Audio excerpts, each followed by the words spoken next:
Hello, hello. Hello, hello. Everyone, please take your seats. And hi to everyone who is watching us online.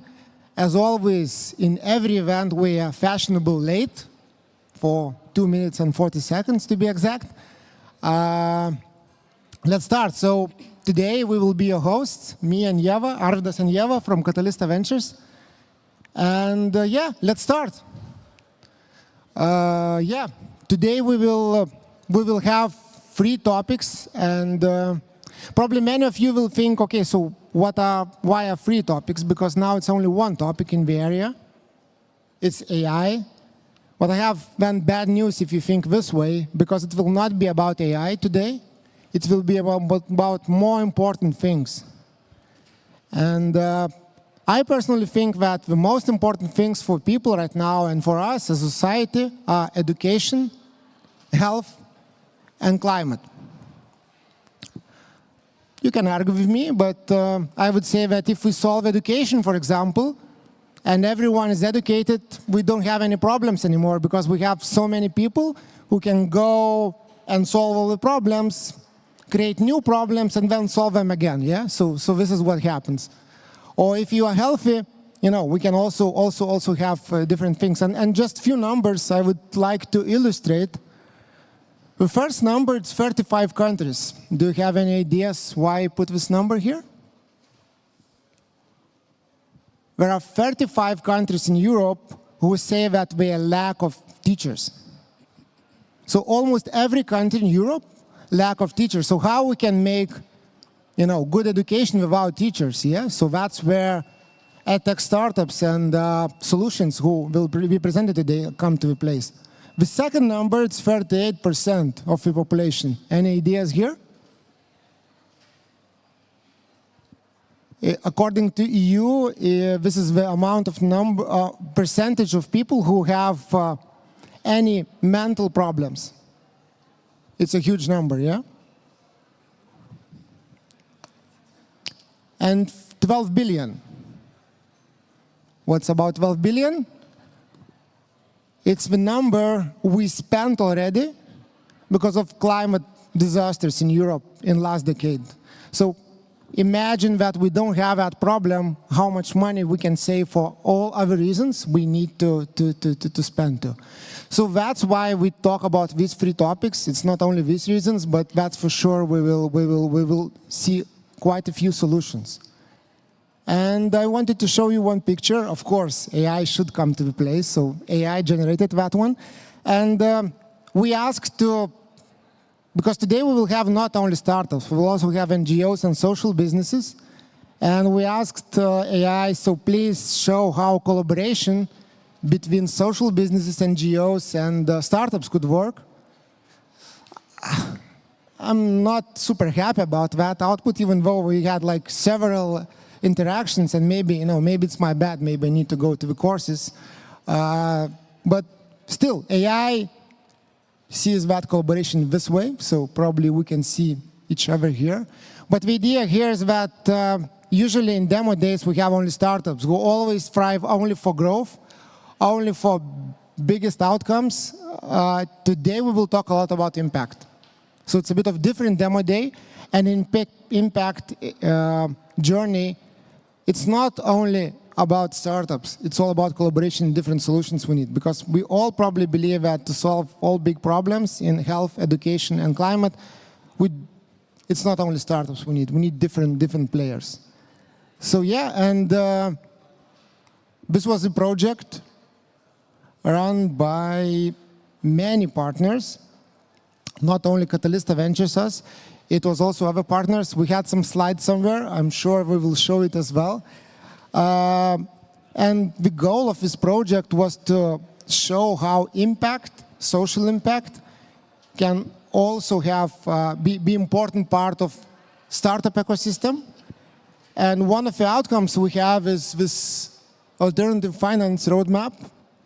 And this is Mart. Mart, please stand up a bit, and that everyone could see you. So if you are interested, of course, we will be able to share it with you as well. But if you're interested to hear more about this report, so please reach out to Mart, because I think it's also a very important thing. If you want to grow, you need to get finances. So this is a report we made also. What are the availabilities for social enterprises and startups in social area in Baltics right now? Yeah. This is the partners we have and the project. And yeah, Yeva, now the floor is yours to continue. Yeah. So Impact Valley shortly was focused on Baltic countries, Lithuania, Latvia, and Estonia, and we gathered an amazing crowd which focused on impactful solutions in education, health, and GreenTech. So you will see them later on. And today's agenda will be divided into 3 batches. We will have solutions pitching in education, then health, and then GreenTech. Afterwards, of course, we will have networking, and we will invite everyone to connect and reconnect. The format of pitches will be simple, 3 minutes pitch plus 3 minutes Q&A from our jury members. An important thing to mention is that after each of a pitch, we will have an opportunity to vote for the startups. Because after all the pitches will be done, we will pick 2 audience favorites and 1 jury favorite to celebrate together. And let's meet amazing jury members we have here today with us. So yeah, we have Douglas, who is an impact angel investor. We have Zolt, who focus on social entrepreneurship. We have Roberta, who became the lady of business angels in Lithuania recently. And later on, we will have Erin joining us, and she invests mainly in women-founded startups. So I think we can finally start our pitches. I think so as well. Sorry. And we will start with EdTech, education. I already presented that, so I think we don't need to talk more about that area itself. We will see 4 companies presenting here. 3 of them will be startups, 1 of them will be a social business. And just to start from the beginning in a different phase as well, we will start with social business, to be honest here. We will start with company in education working with seniors, which is also very interesting area, yeah? So usually when we talk about education, we think about young people. Now we'll talk about seniors. And actually, what we discovered with that team, that working with seniors in education area can also, be an area where you can have a big impact. So we are not looking right now for investors, we are looking for someone else, but we will talk about it more, and I'm, inviting Živilė on the stage to start it. And the first pitch, so big applause to Živilė.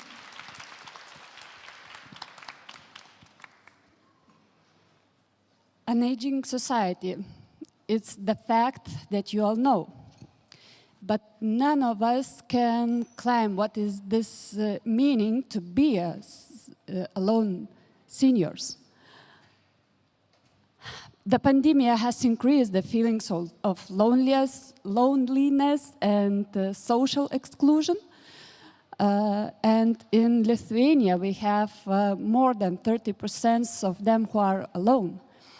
But this is not the only one thing that the seniors face each day. The teachers, managers, or doctors who are reach their retired age, they lose their community, they lose their opportunity for self-fulfillment, and they fall in depression, in other illnesses, and so we are here. Pandemia has dictated his terms, and 3 years ago we invited a small circle of seniors on Zoom to talk about the family Christmas traditions. Within a year we grow in a big virtual community. After the year, we created a club for seniors. In this club for seniors, we have 3 membership plans. Of course, the first one is for free. Anyone can join to our meetings, and 2 subscriptions. And 2 subscriptions we have with membership fees.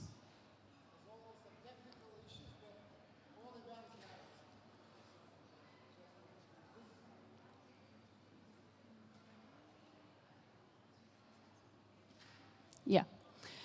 The main goal of our Seniors Club is to promote lifelong learning through non-formal education activities. And our seniors share that the main motivation to learn is stay active and youthful as long as possible. The main channel where we attracting our customers in the seniors world, of course, is the Facebook. But the main channel who helped, where we converting these unpaid listeners to the club members, is our newsletter, and club members doubling each year. The target audience we indicated a little bit later. Now we have our target audience 65 plus, smart senior, and in Lithuania we have more than 290,000 of them who are using internet daily, and this number will increase each day with the upcoming generations. So far we have 80% finances from projects, individual and legal entities, and 20% from our social business. And we are growing with this amazing team. We have a 74 years old mentor who help us understand what our client needs, and other of members help us in social networking, in communication, in event organization, and other areas. So, unlike most startups, we don't ask for money today. We are looking for board member from traditional business world to help us understand and to help us grow our social business faster and more efficiently. We believe that a healthy and happy old age is the result which we can achieve together.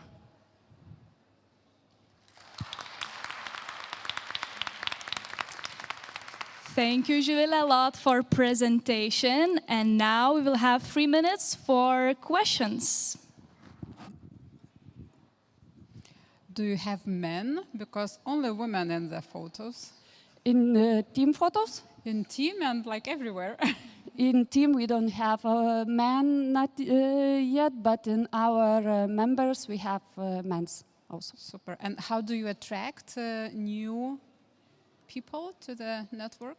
Today, we are working with libraries, of course, through the social media. So we are also looking for the person who are working with meta ads. We have some issues, and we need some help also. Thank you for the presentation. Wow. And I'm just curious, could you give one example on how you define and measure your impact? Define measure? How do you, like, for you, what's impact? And do you measure these with your members? No, not yet. Yes, we do some questionnaires about how they are feeling, but I can tell you a story, of course, after all the presentation about our one club member, how our community saved her life. So. Oh, hi. Just one minor point. It's good to have not daily users, but monthly users. It's a better number to show. So it's better to have that because that's a standard out there. But the question is, do you have any plans to expand your network outside of Lithuania?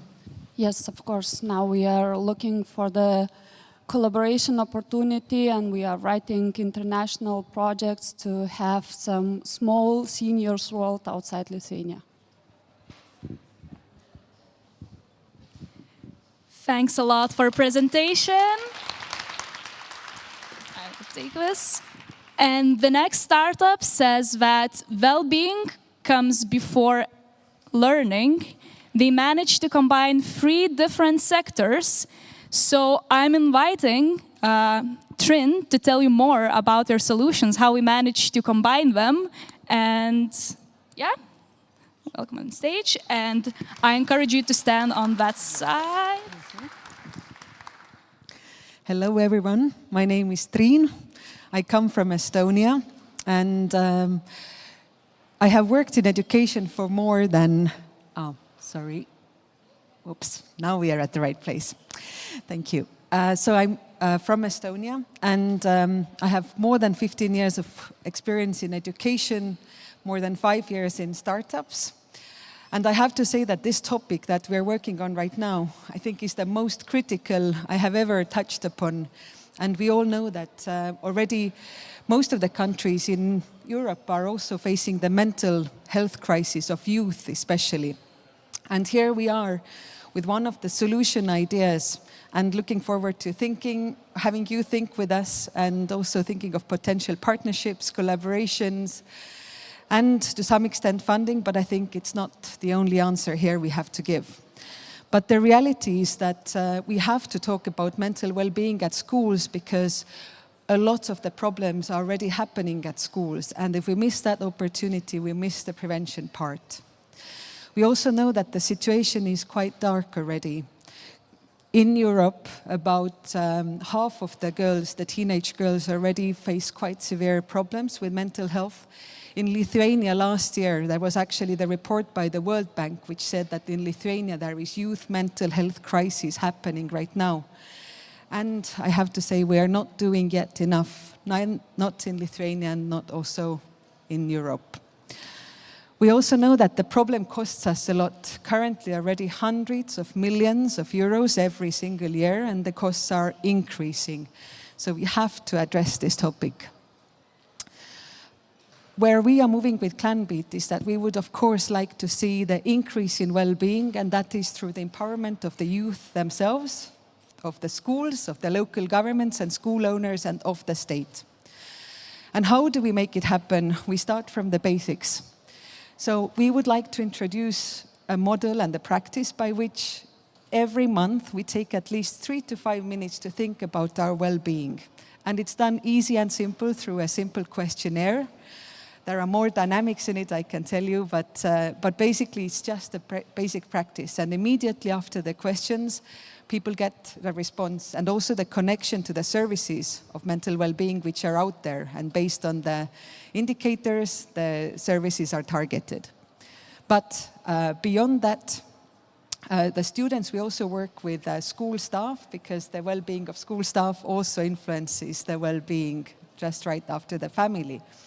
And we will have the data, which is really real-time and gives us also the trends on how the situation is moving, and so that can inform the actions of the schools and also of the school owners and the state. So we basically have the data as byproduct to the first practice, and we can use that to improve.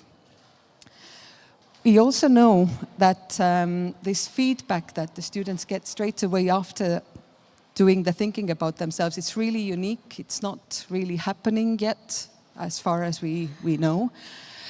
We also know that most of the schools lack a lot of data, and they don't know actually about the situation. So it's a lot based on the gut feeling at the moment, but we are able to change that. And thirdly, we also know that it is very much of like a process and practice where the school management needs some help as well. So our organization is not just having the data, but we also meet regularly with the school management so that we are able to get the sort of network-based and relation-based service and support happening as well. We know that this direct feedback to the students, for example, has already saved us lives. There was a student who had actually decided that she would commit suicide. As the last straw, she actually got the idea that she will still make that call, and we know from the support people that that call made all the difference. And such stories are happening. On the school level, we already know that it really makes sense to have the data which is based on months so that we are able to design better school years. We also know that class-level data is important. It's very different from class to class. And we also know that gender information needs attention. So this is all what we can pull out from the data. We know of the schools who already use the data to inform their strategic development plans, their budget building, also measuring their impact, and not to mention the direct human resource allocation and development, which we know is also a big, big issue at schools. Our future plans, we would like to explore the opportunities, in new markets, but we have started from Estonia, where we have already got the cooperation with about 20% of the schools, and our major city, the city of Tallinn, is endorsing the solution to their schools.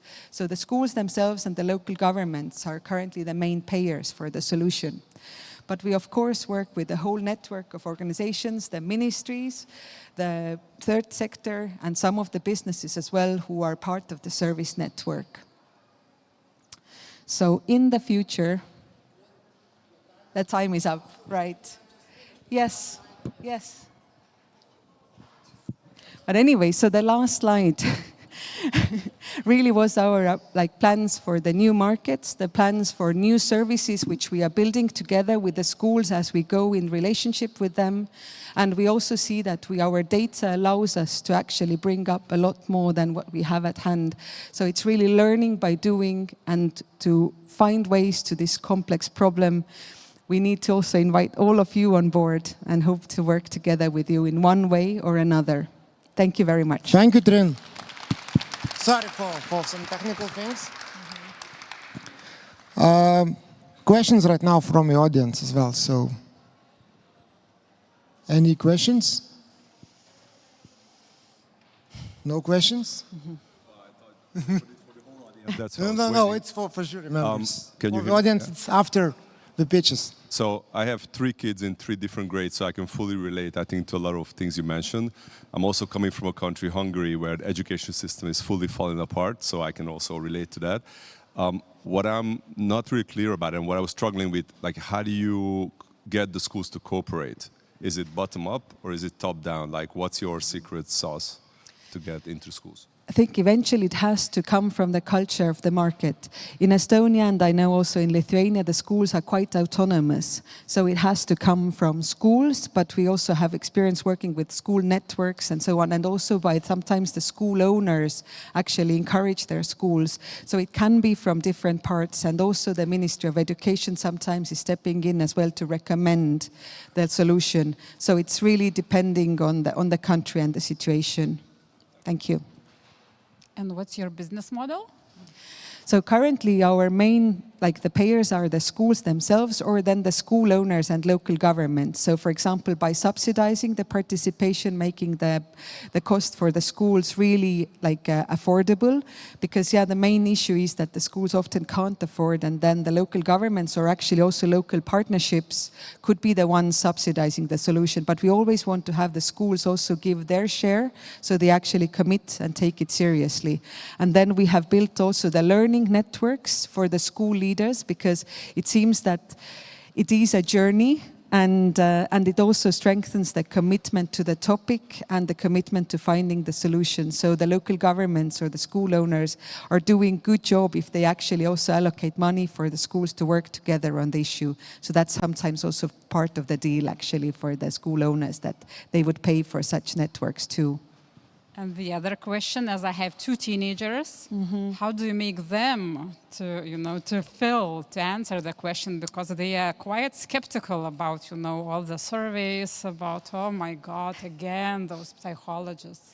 We can relate, and we hear often that concern as well, but truth be told, with the thousands of students that we have now been in contact with, we see very little percentage that actually are not taking it seriously. It has been a surprise to the researchers and the community as well. But of course, that is depending also on the climate that is at the school, whether there is safe space for such events to happen. And from our side, our idea has been also to make it as easy as possible for the schools to encourage this practice. So we also, in front of every single time when the students are going to take their moment of their own reflection, we have a little intro video, and we have engaged different people to do the videos, from the student union to our president, for example, in Estonia, who is actually also saying that this topic is important and also emphasizing the importance of such practice. So that's also the relational part, to explain why is it important to do that.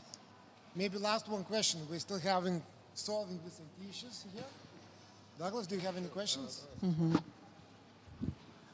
So on the same subject, from the micro point of view, students, what do they do? Is it a daily questionnaire that they take, or is it a regular thing? It's a monthly one. A monthly? A monthly, yes. Once a month, 3 to 5 minutes is what we're asking.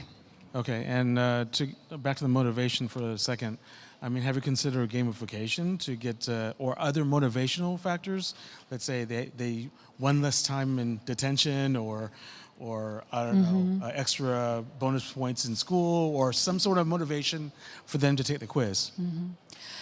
For now, we would like to work with a teacher so that they could actually bring these topics to their daily life, so they actually, through the awareness building, that they do it. We currently haven't got very insightful models of gamification. Probably could be looked at, but I think the best tool is that if we really have this practice, I think also for us as adults, to take that time at least once a month to check in, how am I doing? How am I sleeping? How am I feeling about my energy? And if we have that part of our daily normal routine, I think as humanity, my dream is that we would step up to that level and that we could help to that. But it is worth the consideration for sure to see how. Thank you, Trin. It could be Thank done. you. Give applause to Trin. And Thank you very much. Few things. So first of all, we said that you will be able to vote for the teams as well. So please take your phones, and we will be able to think what to do with the first team, who already presented as well.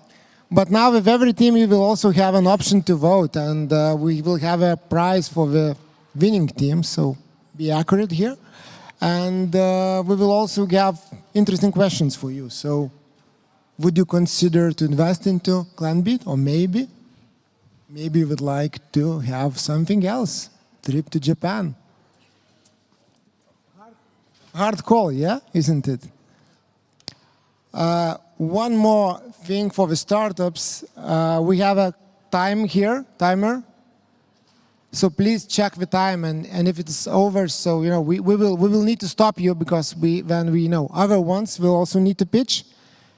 And yeah, and I think that votes are coming. Not sure how we will see them. Probably we'll see them later. So not to spoil how everyone is voting, we will show the results later on.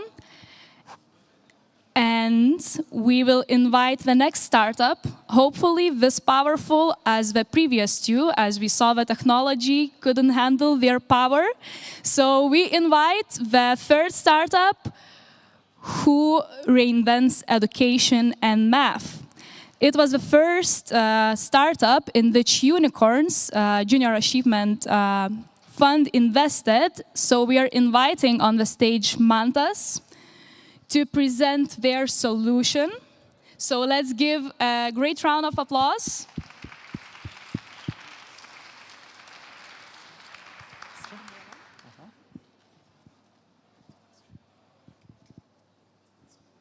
So you can start. I can start, yeah? But we Just is it not working? Yeah. So yeah.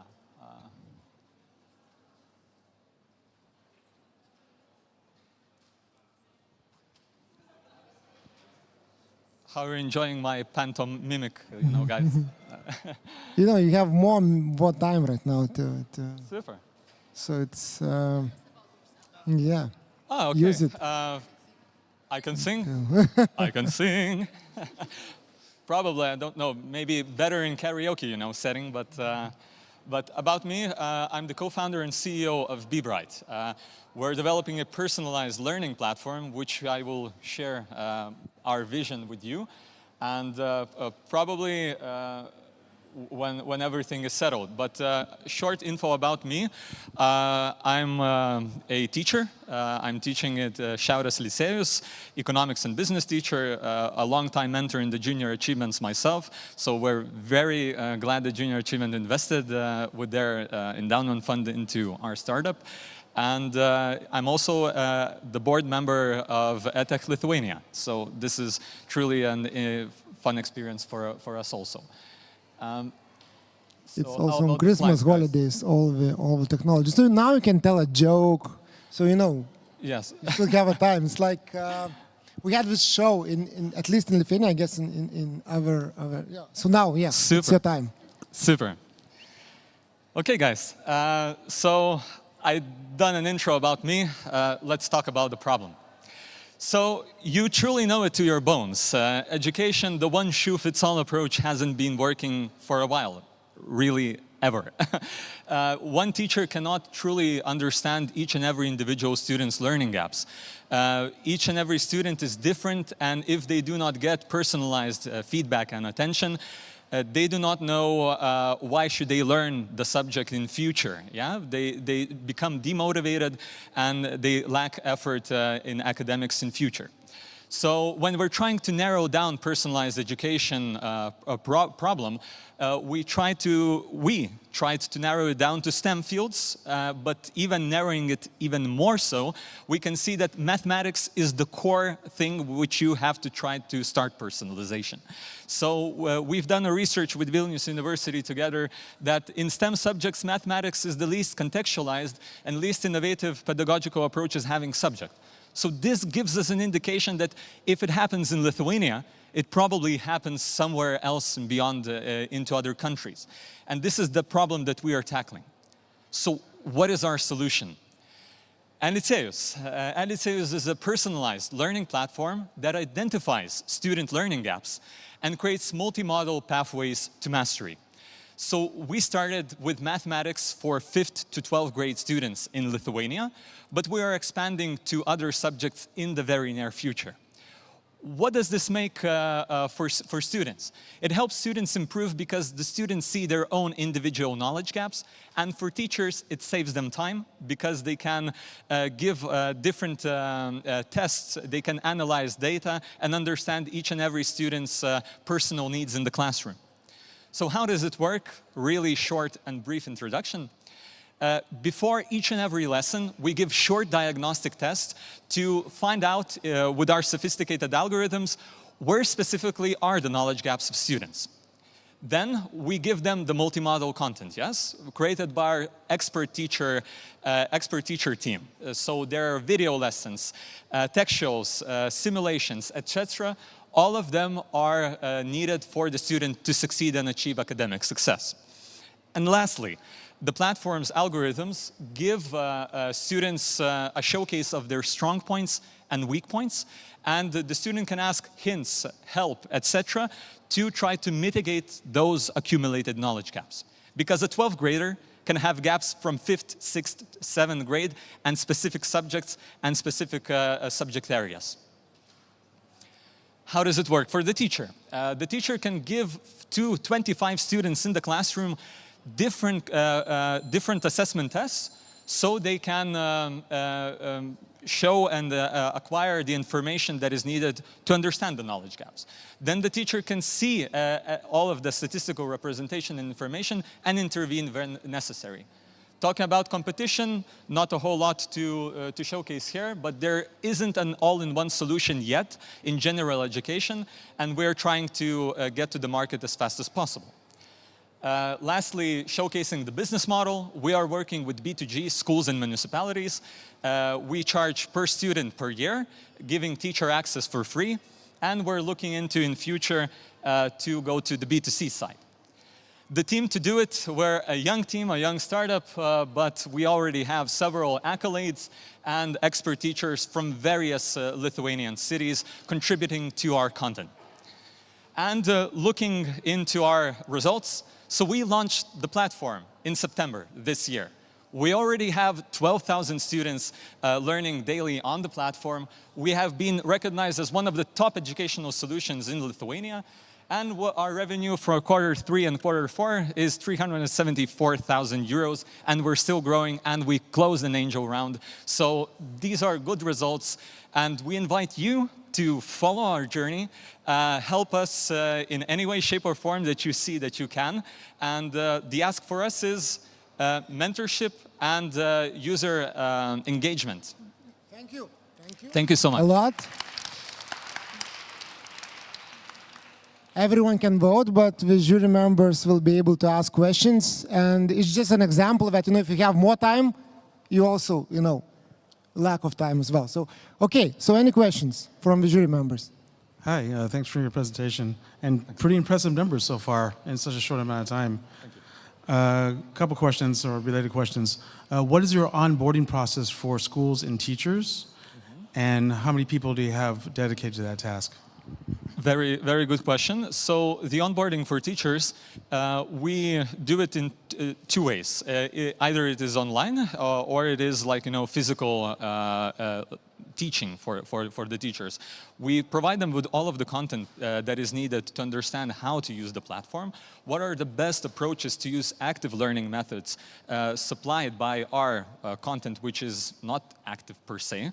The engagement is with teachers that we try to give them the content, the tools, the know-how, the information, and we have dedicated members from our content creation team, which you saw more than 10, and others who help the teachers and guide them through the experience on the platform, so they can use them actively in the classroom. Did this answer your question? Oh, super. Okay, more questions? Nice improvising in the beginning. Good job. Thank you. I'm curious, I saw the output numbers, which are indeed impressive, but I'm curious, how do you measure the improvement in the students, and what would you say is the main achievement so far with these cohorts? This is a very good question. I will answer it from another side, and then I'll get back to the specific case. So we are looking into collaboration with Kaunas Technological University to do a 3-year research on personalized education using our case, our platform, as the main core principle for the researchers to do this model. And they will be looking into how do students become self-motivated on a digital platform. So then, after those 3 years, I could give you specific understanding. Is it helping? Is it not on a grand scale? But tackling back to your question right now, we're seeing that students, how do they mitigate those knowledge gaps? And we're seeing how are they progressing through their learning paths. And we see how many engagement do the teachers give to the students. And we're seeing a huge spike in these several months that we started. And to give a good statistical evaluation of this, not a whole lot of data yet, because we started this September, but we're seeing steady improvements happening. Fantastic. Not 3 years, but last very short question, okay? Because we have like 20 seconds, 15. So what are your plans for the future? For the future, God, the future is so not predictable. But if we would say so ourselves, we're looking into other content subjects. We're thinking of expanding into other STEM fields and looking how can we even further enhance our algorithms to utilize more AI components to give better outputs for the students and for the teachers. So in very brief, short. Thank you. In Lithuania or? Also in other markets. We're looking into the IB examination sector to go further into the English-speaking market. Yeah. Thank you. Thank you so much. And you had a tough, choice here to make. So thank you for active participation. We will show results afterwards, as we said. And yeah, and now time for the last startup in this batch, last but not least, the startup who is already global. And also, very interesting part of that startup that the more global it becomes, the more local it becomes as well. And we doubled their clients and revenues just being here in Accelerator. So welcome, Alpa Kids. We will.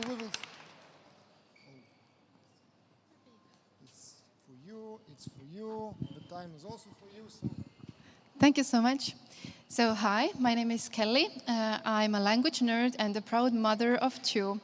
So we used to live in the Canary Islands with our young children, and we really missed Estonian food, culture, and our native language. And I was really struggling to pass on our native language to our children.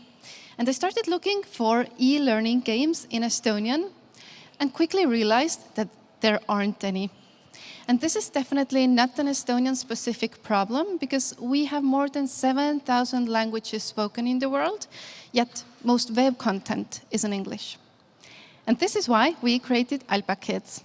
At Alpa Kids, we develop e-learning games for children aged 3 to 8, where they can learn the essentials like colors, numbers, the alphabet, but in their native language.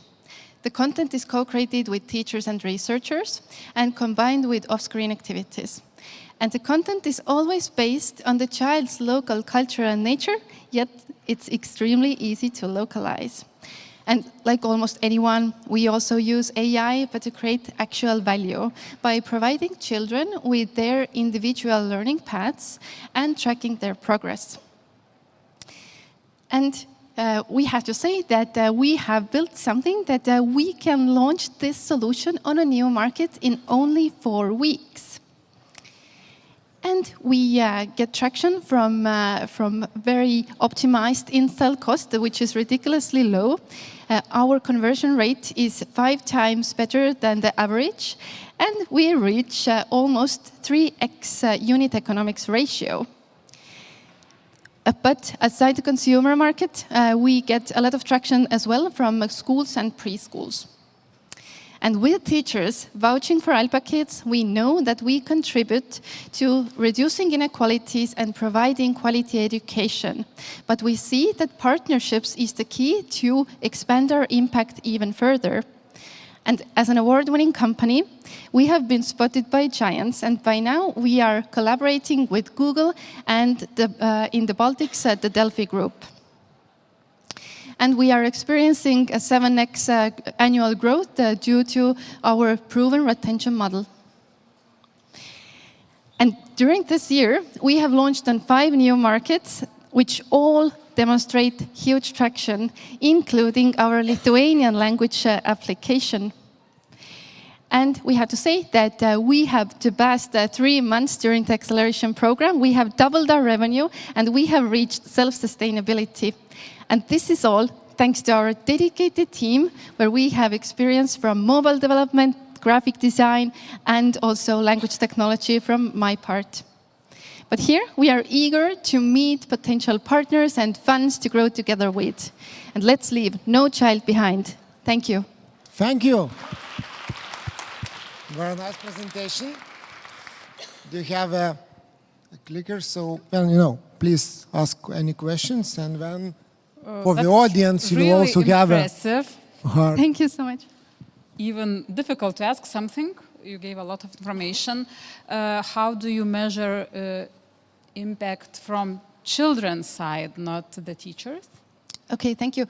So we gather a lot of data. This is GDPR compliant and impersonal data, but we can track the progress of children and see what are the effects. And we work closely together with universities and their researchers who help us to evaluate the impact, and then we multiply to the users that we reach. I can ask one. Hi, sorry I was late to the journey. 2 quick questions. One, can you describe your process for launching in a new market? Is it not just translation, I suppose, because it's cultural adaptation? So I'd love to hear about that. And second quick question, have you started thinking about the developing world? A lot of languages and children not left behind would be fantastic, looking at Southern Hemisphere. Okay, thank you. First of all, launching on a new market, by now, when we started off, it was quite clumsy and a lot of manual labor there. But by now, we have automated the processes. So when we localize, it's like a factory line. But we always use local teachers to validate the content if everything is correct. And when we have localized the application, then we launch on Google Play and App Store. And our go-to-market is mainly based on reaching directly the consumers with our optimized installs and using local influencers and teachers as well. And the school networks, for example, in Lithuania, we just had information about the Lithuanian education test bed, where we can reach quite a lot of schools and preschools as well. And there the word spreads, because when a teacher tells you that you should download this application, then as a parent you definitely will. And the second part of your question was about developing countries. So we are active also in India. India has more than 20 regional languages to take care of, and it's a huge market, but they experience the education inequality a lot more than we here in Europe. So we do our best to find solutions where the pricing is it will be available for such children as well. And for example, we work in the Ukrainian market. So for a year, our solution was completely free of charge for everyone, all the Ukrainian children. So we try to find partners that no child is left behind. Thank you. And the last super short question. Okay, maybe just a small piece of advice. Maybe less is more sometimes. Like, I had a hard time following your slides. It was super quick, but well done. Quick question, who is your closest competitor and what do you think makes you unique or stand out? Okay, thank you. A quick answer. Our competitors are mainly in US, but they cater the English market, so we have a lot that we can learn from them. But there is no one who is such a language nerd or a group of language nerds who really wants to localize. We love it, but most companies hate it. So this is our competitive advantage, and these are the competitors. Thank you. Great applause. Thank you.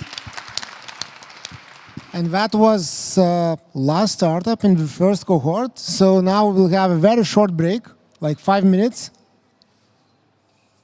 maybe 10 minutes, yeah, 15, 10, 5, yeah, so joking, 10 minutes around because we had some technical issues. And so you can all grab coffees, speak to the startups you met, and let's meet in 10 minutes here again, and let's go to HealthTech one area.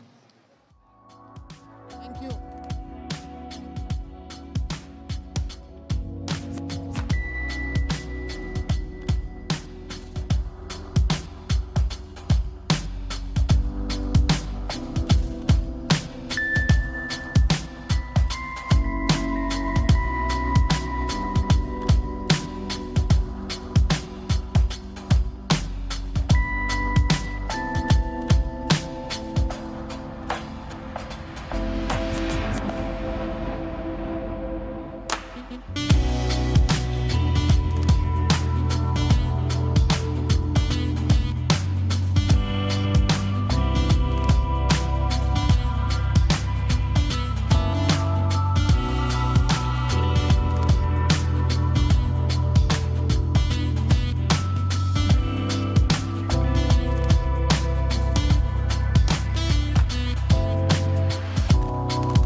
so welcome back, everyone.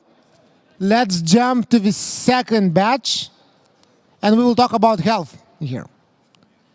And everyone agrees that health is the most important thing, but still, probably everyone is thinking that we still have time and, my health will be priority maybe tomorrow, after tomorrow, or a few days after, and so on. So here is the goal to not to do that tomorrow, but to do that today, and let's talk about startups. Today we will also have 4 teams.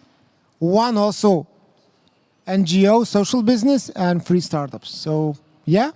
Yes, so let's invite Agla on the stage, the lady who ran away from aviation to follow her passion in education and psychology. So a big round of applause to Agla.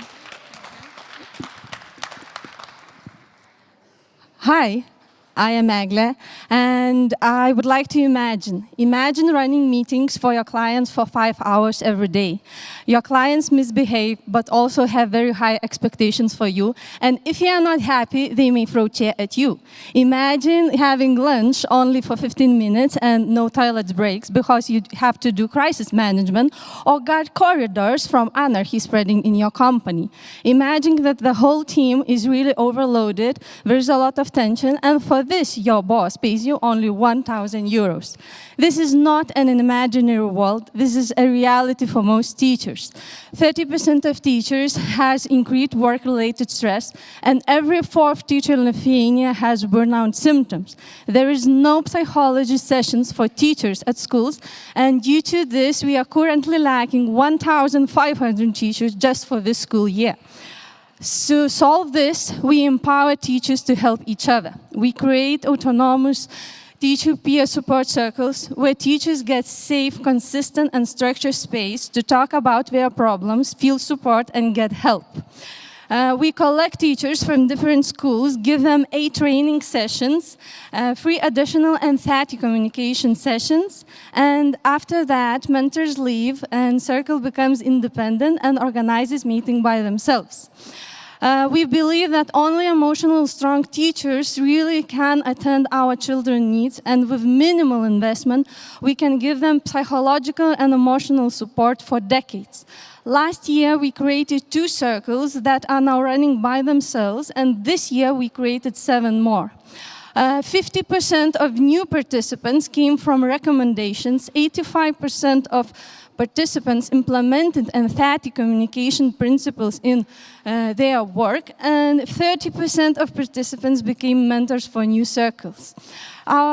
In our team, we have professional psychologists, nonviolent communication trainers, and mentors that work from passion, because 50% of work is done by volunteering.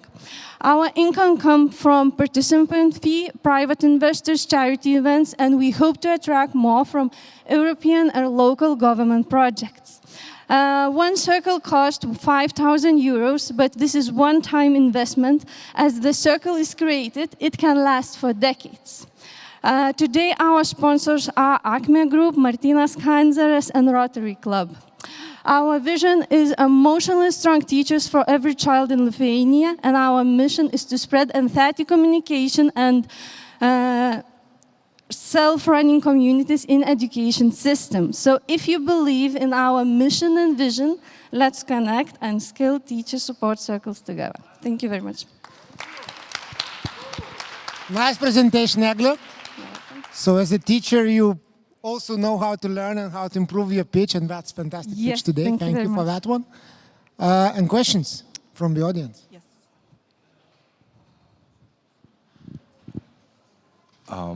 I'm just curious, when you work with these circles, these teachers, how do you know the change, or how do you measure change in their attitudes? Or Yeah, so we give them questionnaires about their emotional, how they feel in their work and daily life before the program, and give them at the end of the program.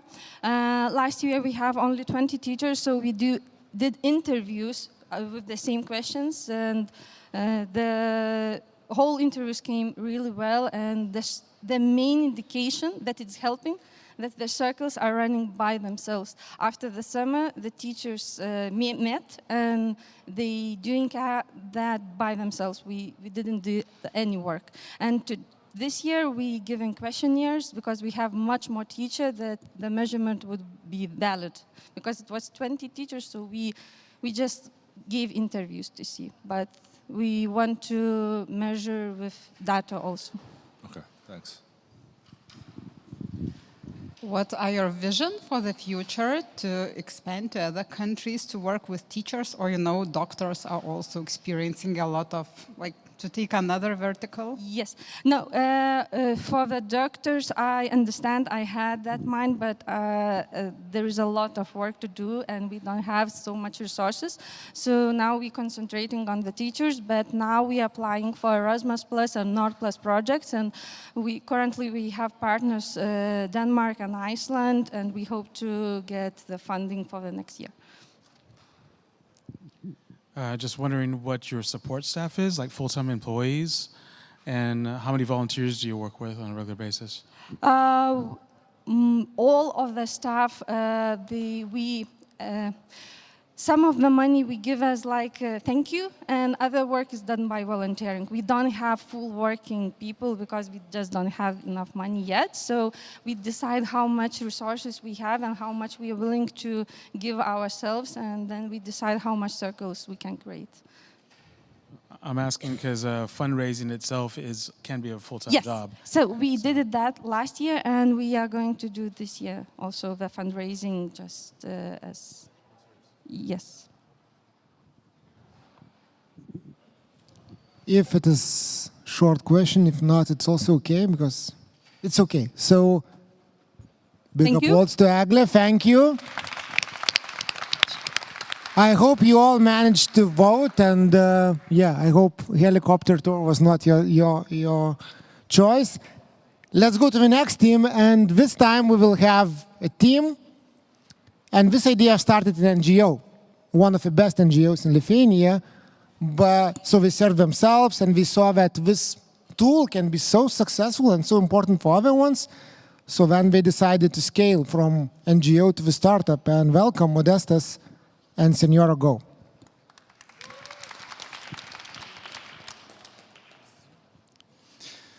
So, hi everyone, I'm Modestas, and today we're a minority of startups that are working with elderly people, but unfortunately the demographic situation in the world is quite different because the population is aging, and we see it both as a challenge and as an opportunity.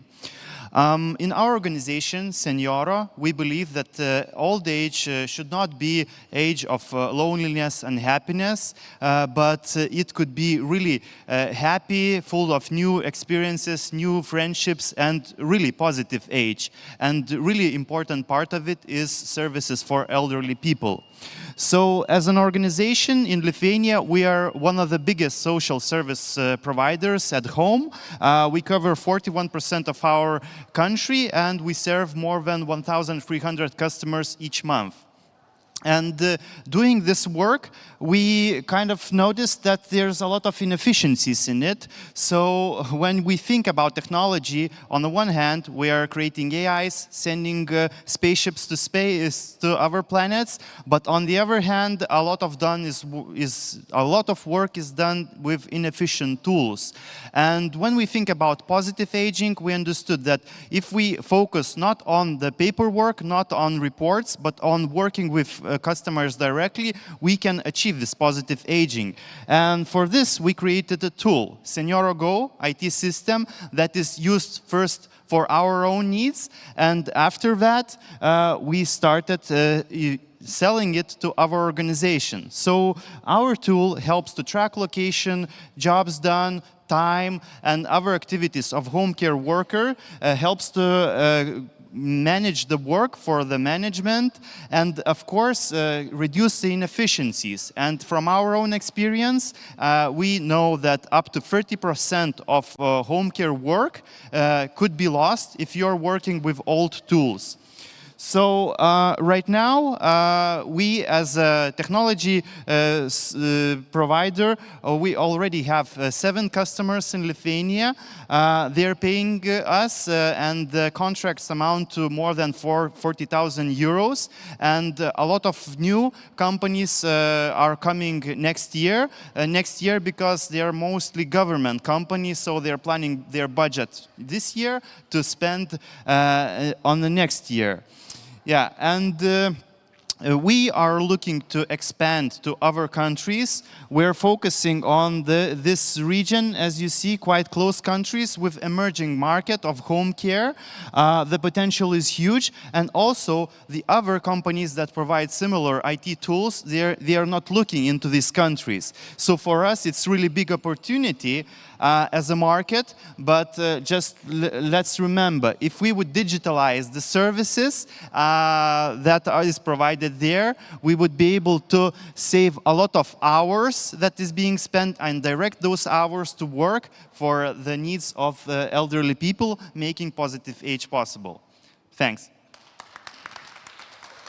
Nice. That's actually the way I want to age as well. Thanks a lot for the pitch. So do we have any questions? Thanks for the presentation. It was really cool. Did I understand correctly that your main customers are home care facilities? Home care providers, companies that have people who go to the homes of elderly people and provide services there. So this is our main customers. And just curious, if you look maybe the next 2 to 3 years, where do you see yourself, and how do you get into those markets, whatever you're planning? Yeah, so in like we would like to establish a foothold in each of the countries. We showed per each year. Those markets are really big, but it's really important for us first of all, to enter it. So 7 customers that we have in Lithuania, it's those customers that we had contracts this year. So the time to have a contract, I mean, convince the organization that they should switch to digital tools, they should plan budget, they should buy smartphones to their staff, and so on and so on. It's quite time consuming, but you know, if you have a contract, you have steady income that you can invest into building your business furthermore. And not only building business, but also expanding the functionalities of the system and adding more things, not only just to make the work efficient, but also to suggest things for home care providers. So I see the potential of combining, for example, psychological help for elderly and putting it inside our app. But of course, for that, we need much more funds.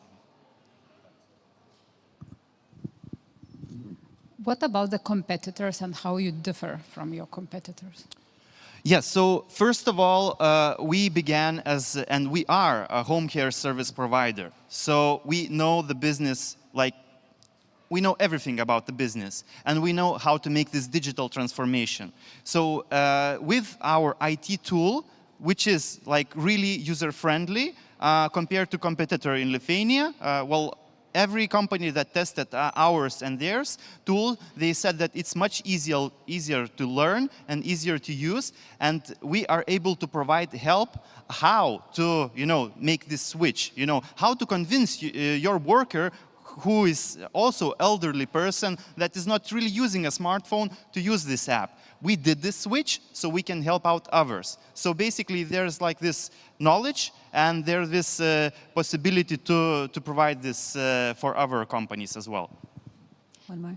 And so if your next step is to go into new markets, what is your strategy for doing that? I understand it takes time to convince people, the tool needs to be adapted. Can you tell us about that? Yeah, so first of all, we want to find a person in each of the countries who would be able to represent us and to connect to local people there. Because only in this way we can, have a context, understand their business, and maybe, say that this solution is 100% is fit for you, or maybe it's only 80% is fit for you, so we can work on 20% more, adapt, and sell it.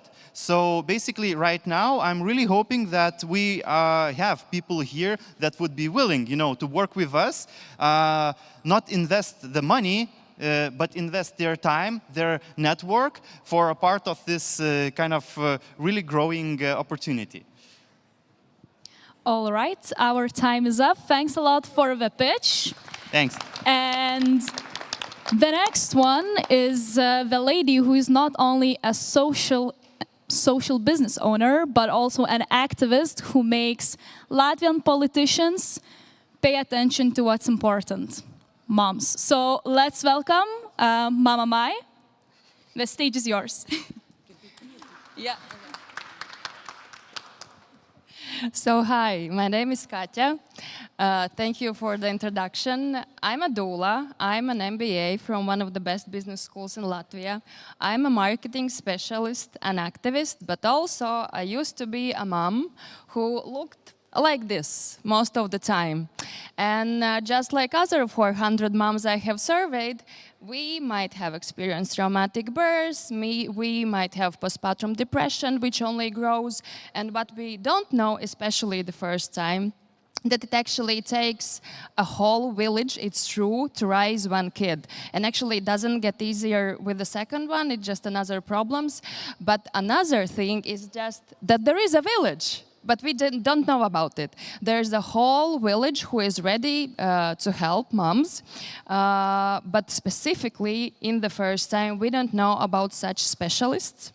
And moreover, about 50% of the time the specialists have, they are spending on self-promotion and trying to sell their services, and they are basically unemployed for about 40% of the time. So what I want to do, me and my team, we want to join the moms and the village in one platform who, first of all, will create a marketplace where a mom or a parent can get all of the support they need.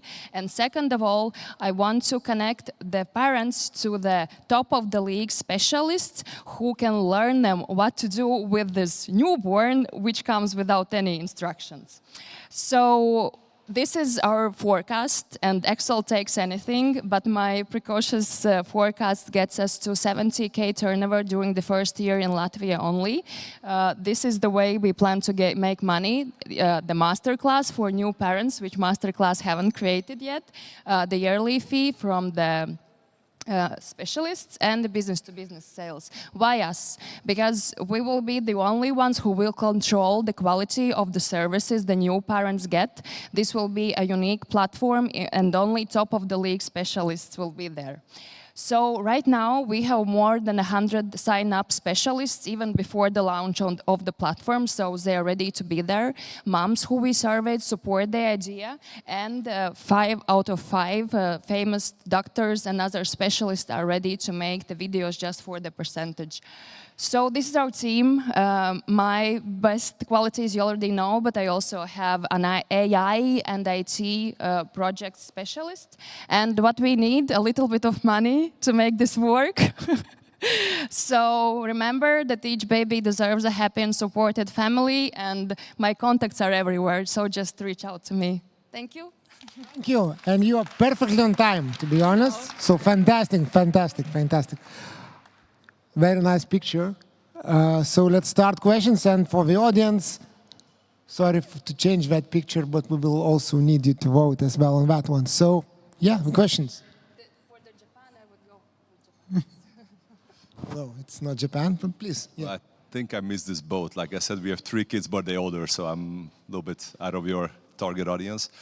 Just curious, how do you grow both sides of the marketplace? So how do you get professionals on board, and how do you get clients on board? I think there's a natural need for that, to be honest, because the way we gathered those 100, which is, I would say, about a third part of all specialists there are in Latvia, we just did it via social media. We said that we are going to make this platform, and they just sign up. And moms just need this. So I know that you don't understand, but we need the support. Sorry, so sorry. Yeah. So there's a need, proven need, quantifically proven need on both sides. And so the platform is exactly what? It's just to connect. Let's say I'm having trouble nursing, and it connects you with a nursing specialist, or is it online consultation, or is it, what exactly will Yes, be the in platform? functionality. So the one section is educational, which is the easiest part, it's the blog. But I also want to create like the tips where and what do you need. And the platform should be, it will have all of the specialists you need already in there.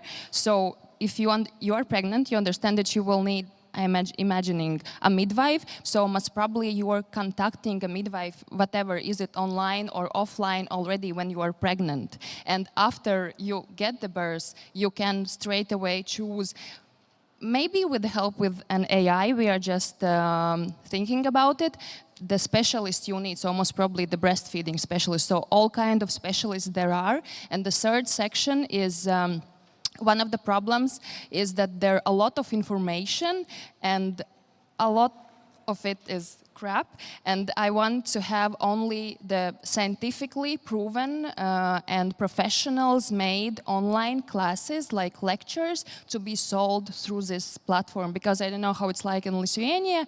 In Latvia you can't even get the you can't get to the best specialist. And yeah. One last question, Roberta. Where you see the most competition, because we have a lot of forums, Supermom forums, something like that, yeah, communities. Yeah. Yes, they're not organized. They're not organized, and the problem with that is that the specialists have to re-promote themselves. And another part of what I'm doing, the NGO, which I founded, we will be also promoting this platform as a place to be when you are pregnant or expecting the baby. So this will be a heavy PR and marketing thing. But yes, Instagram profile is also a competitor for us, but at the same time we still see that there are not enough work for those specialists. Thank you. Lots of emotion. Yeah. What's doula? Doula. What is a doula? I have never heard. Doula is a professional, a non-medical professional who helps emotionally and practically to the family during pregnancy, birth, and postpartum. She also provides a non-stop support during the birth. Fantastic. So we had also a lesson, and Douglas also learned some new things as well. I also, to be honest, learned that when Katya joined the accelerator. So thank you. Yeah, and now we have the last but not the least startup in this batch. Somehow I'm presenting the last startup every time. Let's hope that the next will be different. This startup will talk about diabetes, another big disease and another big elephant in the room. And I think we're underestimating how big is that in the world. And it's super happy to have a team who are helping diabetes, people who have diabetes. So yeah, Justas, please, on the floor. Thank you. It's yours. Yeah. So hello everyone. My name is Justas, and today I bring you DIAvisor. So let me start this pitch by asking you to raise a hand if you know a diabetic. Great, so many hands. So let me introduce you to my co-founder, Monica, who is not just a brilliant mind in our team, but a type 1 diabetic. And Monica, like many other diabetics, experience a life filled with countless health decisions often made without proper guidance. With over 400 million diabetics worldwide like Monica, DIAvisor addresses a significant market need. By targeting only 1% of total number of diabetics in Germany, we think that our revenue could reach up to 60 million per year. DIAvisor vision is to transform these daily challenges into manageable, even empowering experience. And now, with DIAvisor, Monica has a 24/7 health companion that provides immediate, medically accurate, and personalized advice for health-related questions. It's like having a healthcare professional, a trusted friend, right in her pocket. DIAvisor is a CE-certified and user-friendly. It combines an AI-based chatbot, seamless integration with e-health records, and a supportive community, offering a holistic approach to diabetes management. DIAvisor is available 24/7 at an affordable rate of €20 a month, which will not be paid out of the patient pocket. DeAvisor stands out with this AI-based personalized care. We combine technology and empathy while still maintaining clinical accuracy. We made steady progress so far with product testing and early user onboarding. We managed to successfully complete 3 acceleration cycles and 1 incubator, who paved our way to where we are now. And our initial years focused on product enrichment, again, market entry, and establishing key partnerships that will pave our way to reaching a market share. Our team, diverse in expertise, yet united in vision, brings this to life. From clinical pharmacy to AI engineering, we're not just professionals, we're pioneers on the way to make an impact in healthcare. We are now seeking a 500,000 euro convertible note investment that will enable us to apply for 2 million EU grant, which will quantify, again, our initial investment. And as we seek your support, understand that this isn't just about an investment in a company. This is about a step towards a future where healthcare is no longer about waiting rooms and uncertainty, but about AI-based care. With DeAvisor, we're not just changing the game, we're redefining it. Thank you.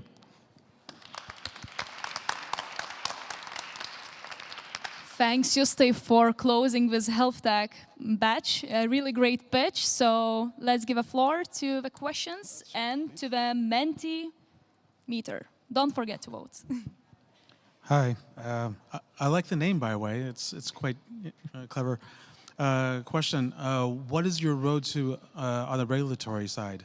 Sorry, what is the road on the regulatory side? The first thing, we need to enlist under CE to be classified as a medical device if you want to get, go to the hospitals and clinics. So the first step is to do actually 2 studies, quality of life and quality validation. Then we can go to the CE and be, certified as a medical device. And what time frame are you looking at? Next year, in the Q1 or Q2, after we do the studies.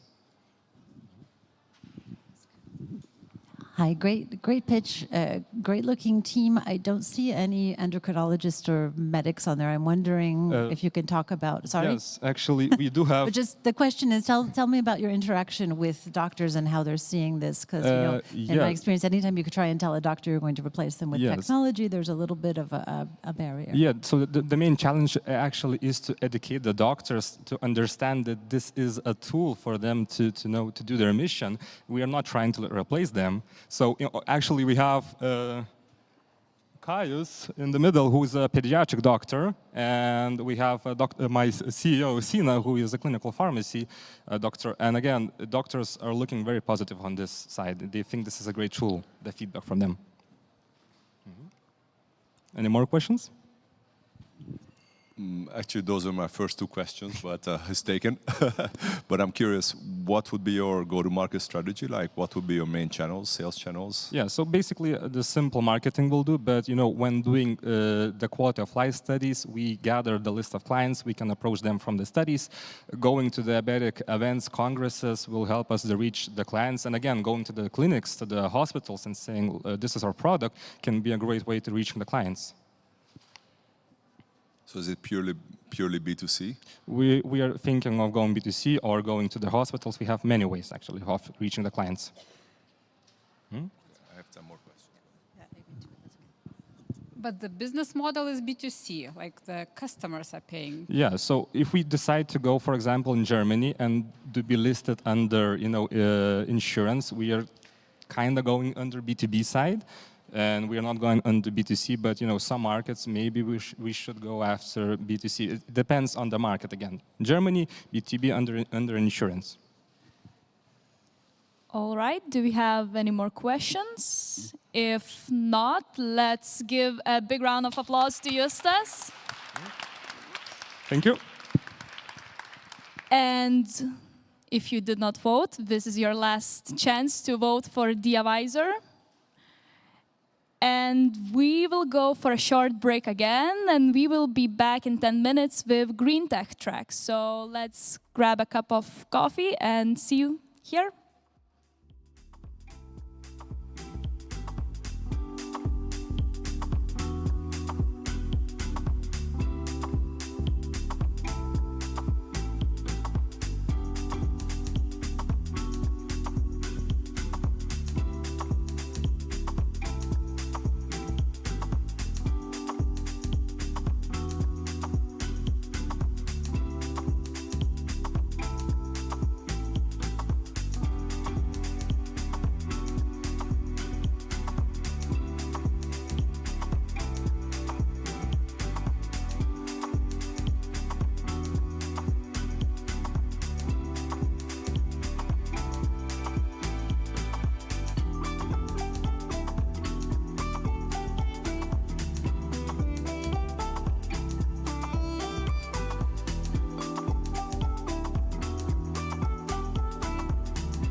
Welcome back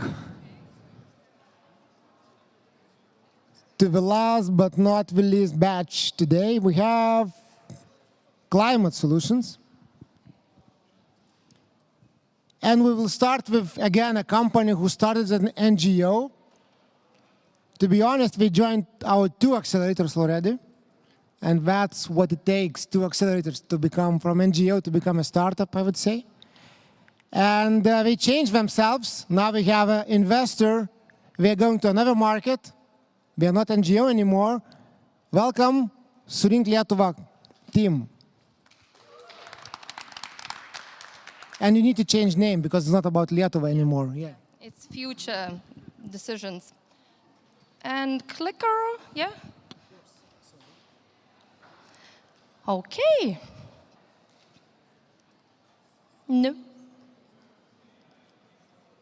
No. What to... Okay, let's stop. Yeah. So, do you know where the first championship of šaltibarščiais or pink soup was held in Lithuania? Of course, no. It was 4 years ago, not in Vilnius, in small village Pakiršinys in Radviliškis municipality. We went there, and the passion of šaltibarščiais love that gave local community, it was awesome. We tasted about 30 styles of šaltibarščiai, and we were very, very happy. And that's what we do. No, we don't go around Lithuania and taste šaltibarščiai. We help people to discover such places and these places to be discovered. And we do it in very simple case with a magnet. Now you can show it. Yeah. Okay. So this is magnets that you could purchase in every municipality. And at first it was just a magnet that you can buy. But now we know that it's not a magnet, it's a method that can affect and help people to travel to not so busy places. And we understand that tourism is a tool that can help for locals to be proud of their places, to have more jobs, to develop sustainability. And then we decided to measure, do we have impact, or do it have some impact with our magnets? And yes, we do. We measured our number of magnet sales and visitors, also asked our partners, do we have any connections by selling and having visitors? And they all said yes, but the most important thing, we can influence travelers. We make new habits for them because we have them for 2 years. And why we know it? Because we talked with them. And you can see, they are very happy, they discovered, and they will travel again. And they will travel again in that small places, and they will bring money to them, you know? That's why now we from 2080s have 60 partners, 180 places where you can purchase magnet, 9,000 Lithuanians that were collected. It affected about 20,000 people. And first investor, because local tourists in Lithuania, it's about 1 million. So we have a big market, and we have new ideas. We want to make this method virtual, to make it digital. And that's why we will test it in Latvia and Estonia. And the main thing that we have to do to have strong partners community. And that's why in 2025, we will have more partners, more places where you can purchase these magnets, a lot of sales of magnets, and the most important thing, digital tool for Europe with 50,000 downloads. And that we will do with our wild team Of course, all our team is very professional, but we have all types of characters, you know, lion, elephant, monkey, and dolphin. So we know how to deal with all client problems. That's why at the moment we are seeking not money, you know, we are seeking for a partnership from big companies, from Baltic states, and we want just to be promoted and to be together to deal with the sustainability. And then we will have idea of investors in 2025. So if we will be very good, so they could invest in us. And that's why we just say spread the word and be our partner. Thanks for the pitch. Perhaps someone already has Surink Lietuva magnets. All right, so... Nice. Nice. So let's give a floor to the questions and Mentimeter. As I have the mic, I will start. How you acquire new clients? And so what's your business model? Just from the sales of magnets? Yes, at first it's sale B2B to our partners, as I showed, and then we sell B2C, because you can also purchase magnets on internet, but also with the same idea that you have to check in with a GPS, so then you can buy that magnet. I learned about this from the U.S. Ambassador, Robert Gilchrist, Yes, who had it's all our of them. biggest fan. And like the last thing he did before leaving Vilnius in July was to go to the last municipality and get his last magnet. So I think for like the international community, it's a really great, and all of the embassies, I don't know if you have contacted them, but I think it could be a systematic approach. But the question then also is sort of, from a business point of view, where does this go? I mean, you can sell millions of magnets, but I don't know. Is there something next? Yes, of course. That digital tool that will cover Europe.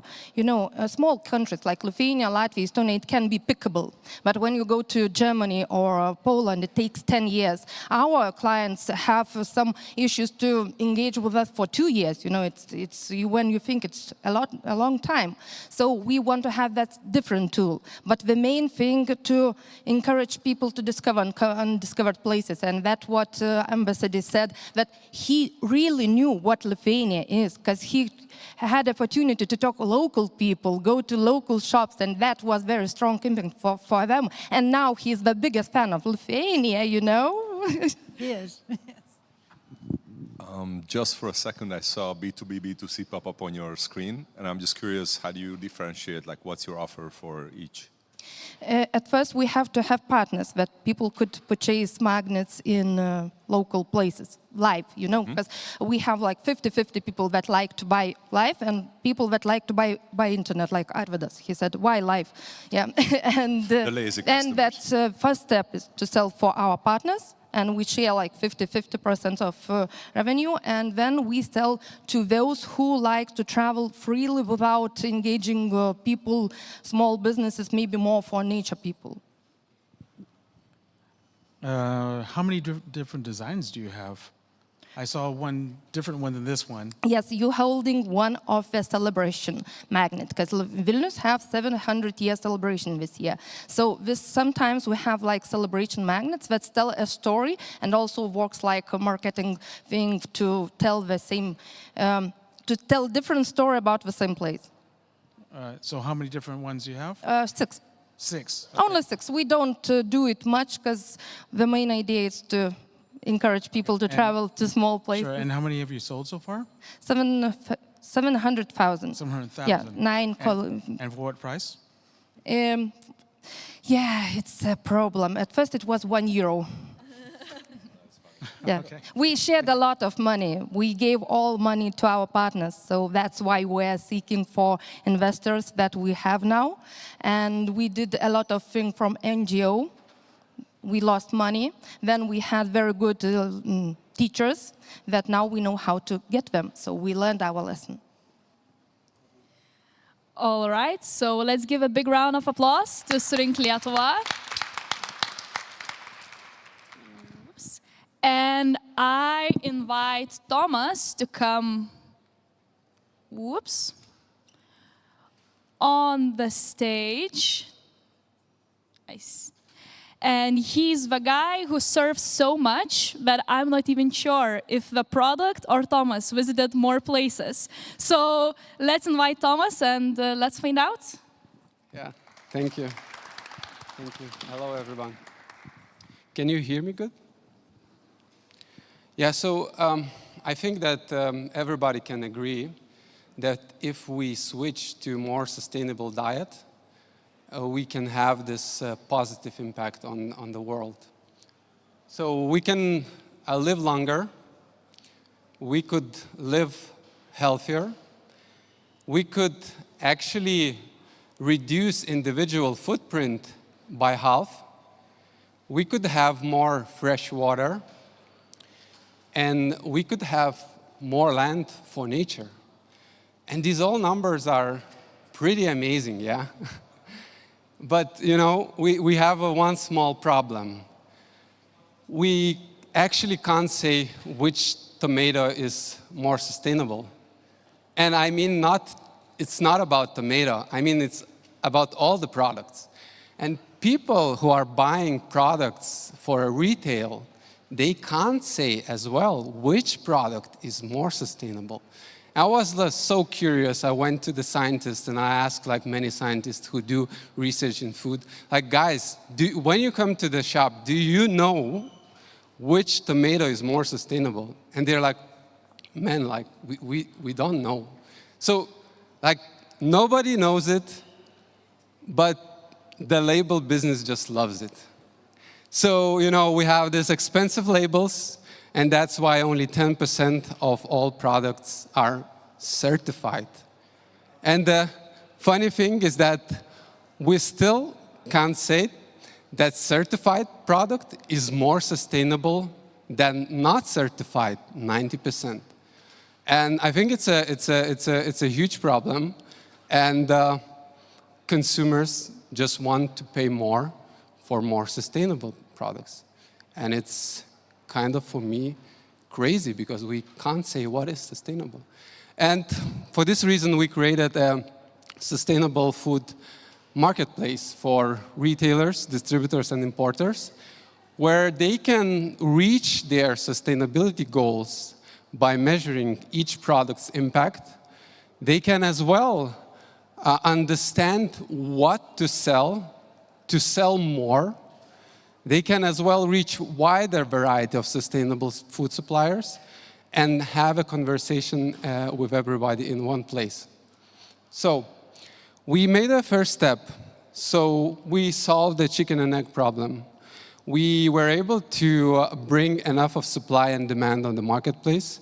So we were able, we have around 10,000 products from almost all the world. And we have really notable retailers that are happy of using the platform and matching to more sustainable food suppliers. And now we want to do a second step, is to enable a transactional business model in the marketplace. And here I see really a big potential to have a 40 million gross merchandise value tomorrow. I mean, not tomorrow, but almost tomorrow, yeah? So if you really see that you could help us to make the second step, I mean, we would love to speak with you guys. Thank you. Thank you, Thomas. Thank you. You can give me. Let's invite. Thank you for the presentation. So you have a B2B solution, is that correct? That you're, say, back to the tomatoes. So you're determining or you're allowing B2B customers to determine if tomatoes are better buying from here or there? Is that correct? Yeah, exactly. We do partner with one US company which helps us to evaluate each product by their ingredients, how much better it is than the other alternative. Okay, one of the problems obviously in today's day and age is we don't have much visibility beyond scope 1, right? And so scope 1 emissions are easy to track or easy to repair. Scope 2, very difficult. Scope 3, pretty impossible. Are you doing anything about that problem? Yeah, so what I can say is that, emissions is one thing. There's soil health, there's water, there's many, I would say, 8 main aspects when it comes to the food. And when it comes to the question, what is sustainable food? So we do have a partner which works 15 years, and they have a scientifically proven methodology that helps them to evaluate each product by taking each ingredient and checking where they sourced, how it was grown, how it was sourced, and so on. So I'm not sure. I hope that I answered. Maybe a skeptical question from the customer point of view. When you showed all those labels, like I think people assume that once the label is there, it's like kind of those products go through similar processes what you are mentioning. So how do you differentiate you or your process from those countless? So the processes are from one side it's similar, but it's more lean, that we take more data-driven approach to it, and it doesn't cost thousands. So we give it for free. To the producer, I mean... Yeah, for our producers. But I'm curious about the customer point of view. Like, why would they care that there is a 15th label? Yeah, so the customers, if you look to our customers, they are retailers, They have their sustainability goals to reach. And this is where we come. When they need to find a more sustainable alternative, they will come here to look for it. Last question, okay? I'm trying to think of the way to formulate this question. It's an interesting concept. Like in the fashion space, you have the same issue. People want to know what's sustainable or not. But in the fashion space, you don't have, well, you have labels. But because there are so many labels that you've mentioned, I'm just wondering how and why customers will choose yours and say that, you said it's cheaper. Customers meaning your grocery stores. I think that in most cases, just because most of the suppliers are not able to get those labels. So 90% of products are unlabeled. And if they are not able to be measured, I think it's unfair. Thank you. Thank you, Thomas. Applause. I can start speaking to 2 microphones. And now it will be Textile, a startup working in fashion, circularity. We already have 1 unicorn in Lithuania working in fashion and circularity. Maybe that's the next one. So welcome, Victoria, on the stage.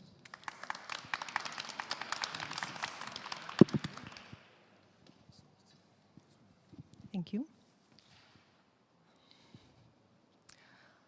Hi, everyone.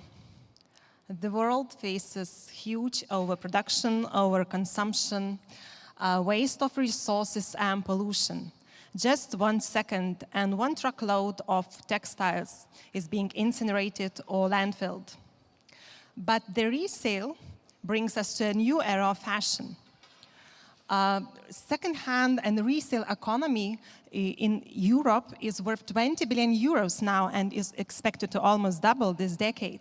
And clothing resale grows 11 times faster than retail. So it's not a surprise why so many different brands are integrating resale systems into their business models. Here we can see so many different platforms, marketplaces, traditional one, and also so many different startups tries to find the best technological solutions, how to improve retail, how to improve repair, upcycling, and etc. And when the market is growing, consumers already looking for most convenient solutions. So Textile comes in that place while creating a systemic digital and physical solution, making clothing resale hassle-free for customers. That means that we create a place where clothing owners meet buyers and also meet all the professional service providers for better cleaning, better repairing, upcycling, and other services. Why we? First of all, we're circular, we are convenient for customers, we are flexible because we have sales physical and also digital. And we are enabling reuse, local reuse, and create new opportunities for local people and communities.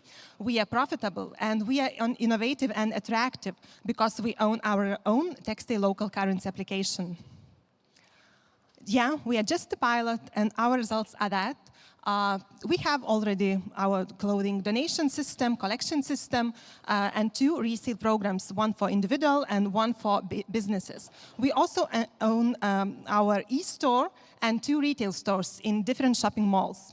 And yeah, we are not happy with our sales, but we really have challenges with awareness.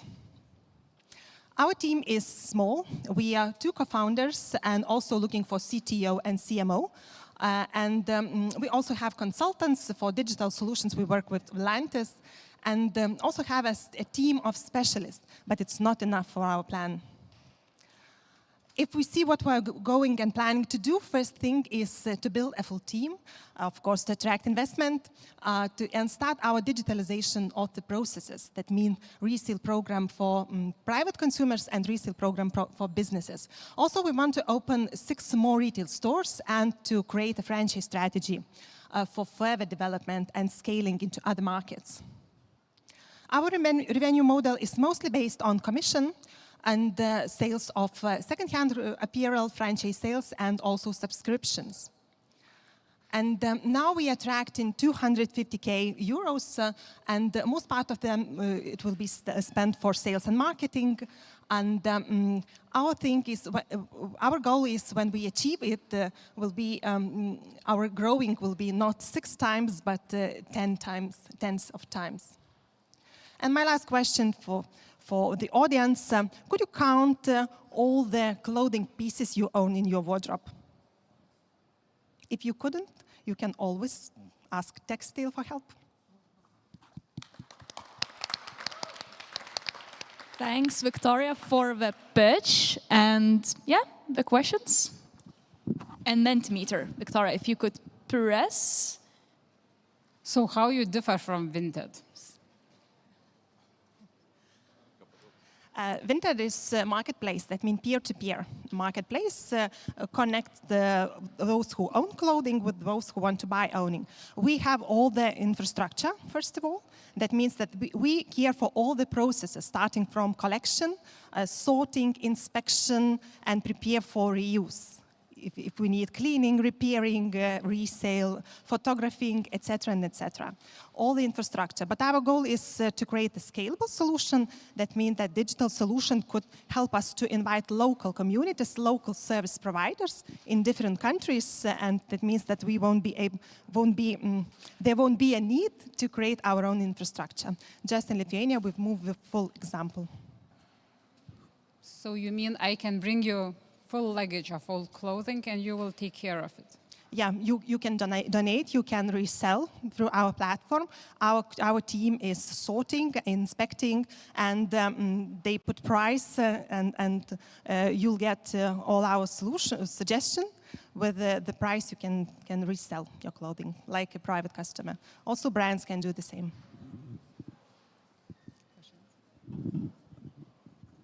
Maybe just a quick question. I saw that you also have some physical stores. Yeah. So what's your thoughts on physical stores versus online presence as you grow?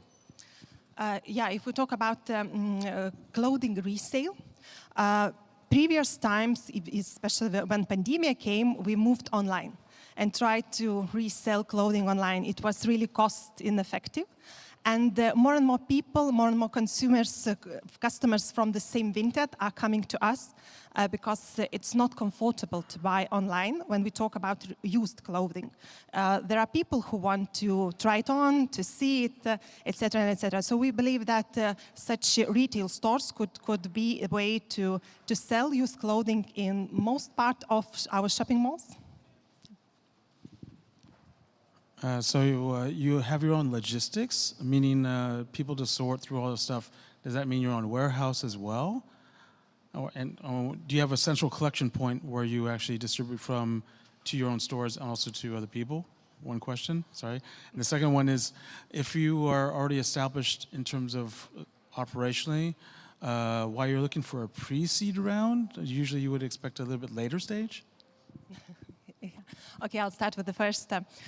Yeah, we have our, as we now are in the pilot stage, let's say, we have our clothing collection system, but it's rather small. Most of collection we do with our partners, brands. We have 2 agreements with different brands in Lithuania, the same Inditex Group, Apranga Group, and Audimas. So they help with logistics, and in most of biggest stores of the same Inditex Group have our common places or bins for collection. So all the logistic is managed by them. But we have also direct collection, just in small amounts. And if to talk about the second question, actually we started with this idea a little bit earlier, not a little bit, but 7 years ago. And it wasn't time maybe in Lithuania to do some such things. And started by ourselves. Just with the really huge belief that we can do it, and this model is profitable. Now we are trying to move on, reinvesting the incomes we get, but of course we need, let's say, proceed to move forward. So thanks a lot for the questions. Thanks, Victoria. And I'm let's give a big round of applause to Victoria. And I'm inviting on the stage the next founder, the last one, unfortunately, the one who made me believe that green heart emoji was created by their team. So, Raiva, the stage is yours. Thank you. Hello. My name is Raiva, and I'm from Estonia. So, welcome to the Brand Impact, where your choices spark a better future for us all.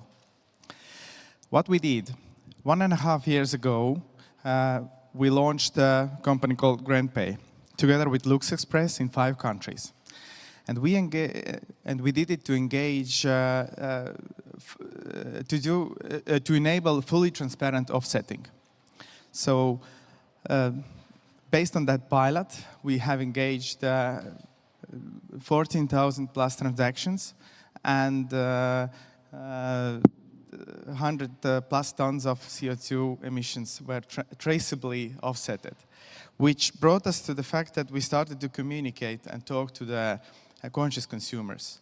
So we understood that it is not enough, because you can see greenwashing is still a problem and it's rising. So what to do? And we kind of believe that if we are going to build a new product that is going to offer transparency to the brands, it would be much better place for everybody. So we created a trust pilot that meets a Wikipedia, so that there is a set for the new kind of an methodology for sustainable ratings of brands. So, yeah, what we did. Our uniqueness lies in the fact that we are translating complex reports into easy-to-understand languages, so that the consumers can actually go and track the greenwashing themselves, plus follow the sustainability path of the brands they like. And this is how the alpha version of our product looks like today. Our technology is a symphony of AI, language models, crowd-sourced data, and web crawlers. But yeah, and the set of it actually combines a methodology that we are using today for the sustainability ratings.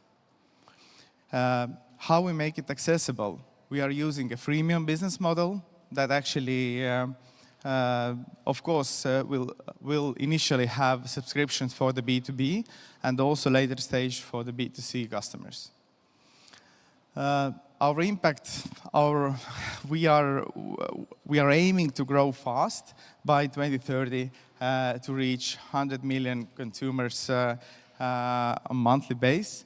But today we have already entered several hundreds of brands and pre-rated them. Plus, we are already getting interest from the brands to add us on their web page. This is our team.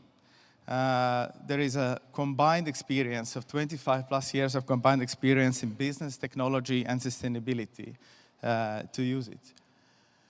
And yeah, this is our big ask. So we are looking for the support and the partnerships, and we are looking for the pre-seed of 450,000 euros to help to build on our methodology, plus to start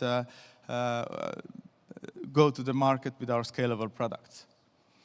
And yeah, so thank you for listening, and hope to do some great things together. Thank you. Thank you, Raivo. It was the last presentation, so now questions, and last time you vote here. So yeah, questions now. Thanks for the presentation. Just a small question. How do you make money? At the moment, it's a freemium product, but there will be subscriptions for the brands that enable them to pay us for the limited data access, plus the every other, for example, limited data access and integrations, because CCRD is coming, the green claims is coming, so we are helping them in the future to kind of create a quick one-pager of the 70-page long reports, plus invite our community members and their customers to rate them according to the data there. So the companies would pay, but it would remain free for the B2C customers? Yes, in the first place, yes, to build a community. And in the future, the B2C customers would also have some subscriptions for the personalized insights and so on. Not today, yeah. Okay. Thank you. So brand is kind of a vast word, universe. We just saw a pitch about food sustainability. You can talk about fashion, you can talk about healthcare. What do you englobe in brand? Is it, and what is your thought about coming up with a rating system that can be applied across a huge range of different industries or businesses? This is our secret source, actually. So the brand impact combines already verified and rated sustainable brands, first of all, which have those long 100-page reports that nobody reads. Plus, we are adding the next layer of the crowdsourced information. For example, there is a brand named, I don't know, Telia or Vita or whatever. So there is, they have published some kind of actions they take, but there is a publicly available data saying that they haven't done it or they have done it differently or whatever. So we are the ones who will combine all this information and provide to the consumers in a fully readable and understandable way. So like Wikipedia, we are using it every day. Do you know that only 3% of the users are actually contributing there, but hundreds of millions are using it? So how we verify? So, but we do use it. And the last question. So what will be your impact? You just will help to define which brands, are not lying about their impact or sustainability? Let's imagine the world. Well, let's imagine that every purchase of yours is in the future is a vote for sustainability. So next time I'm going to purchase a new phone or a new pair of jeans or a new car or a new, I don't know, some plates or forks, as a conscious consumer, I might have a look which brands or which products to purchase and how it reflects on my kind of, sustainability level, let's say so. So every purchase I make in the future, I would like to basically get an information what this brand actually does or doesn't. So whether I really should actually pay for their products. Thank you, Ivo. Thank you. Big applause. So that was the last one. And now, of course, everyone is waiting for this result. So who was the audience pick? We also want jury to pick one. So for that, we will have a very short 4-minute break for everyone. And for jury members, we want you to come to this room next to here. And we will discuss also a bit of startups. And in 4 minutes, we will announce, I wouldn't say winners, because everyone is winner. We'll announce audience picks, okay? Okay, so see you in 4 minutes here. And if there are still refreshments, I see there are, so you can take it.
Welcome back for the last time. And this is also a time to thank you, everyone who joined us online and was patient for a few hours we have. Before announcing the audience pick, we really want to thank you for a lot of people here. First of all, we want to thank you, Danske, for hosting us here. So big applause to the host here. We also want to thank for consortium members. And I will not name them right now, because I'm afraid that I can mix. No, I'm joking. But thank you for consortium. Thank you for every startup who pitched today, for jury members and for the listeners. We will have a second batch starting in January. So everyone who feels that you want to contribute, either as a mentor, or as a speaker, or as a panelist, or maybe as a jury member, or maybe just to, you have some great ideas for us, please reach out to us. Let's announce the free picks. Yeah. So a little bit of tension. Maybe drum rolls, Drum if rolls. possible. No, I'm not sure if it's possible. And we will start by announcing the 2 audience picks. And first, I would like to invite Be Bright, as they were one of the picks. So a big round of applause. Congratulations. And you have a book for you and for your team. The second pick is Mama Mai. Whoa.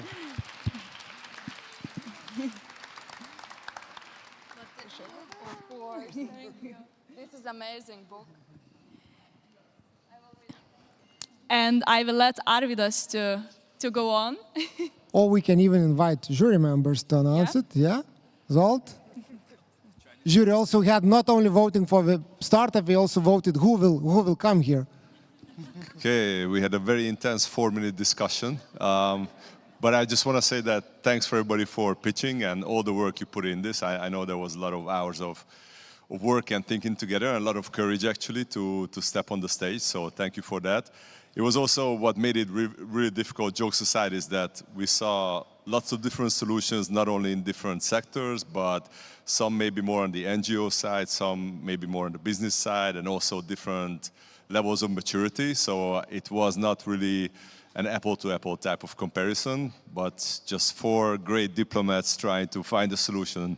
So with that, I would like to give the mic back for the results. And it's Alpa Kids. Woo!